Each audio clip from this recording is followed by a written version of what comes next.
சந்தோஷமாய் மாறும். உங்கள் கவலைகள் கண்ணீர் எல்லாம் மறைந்துவிடும். உங்கள் துக்கம் சந்தோஷமாய் மாறும். உங்கள் கவலைகள் கண்ணீர் எல்லாம் மறைந்துவிடும்.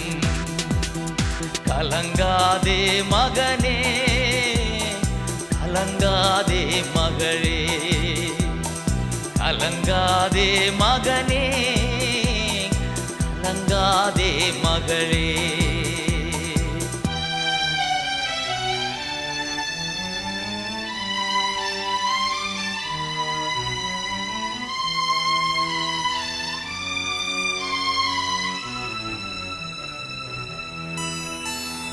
கடந்ததை நினைத்து கலங்காதே, நடந்ததை மறந்துவிடு.